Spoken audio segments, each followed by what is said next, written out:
Ani eenyu na beektuu ree?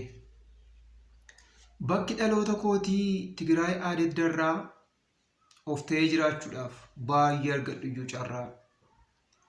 Akka harree afooshaa hundumaaf ba'aa baadhee akka saree arrabsamee raqas argadhu nyaadhee. Waggaa 28f lammii koo galchee kiyyoo fira koos ajjeesisee hedduu nyaachisee biyyoo.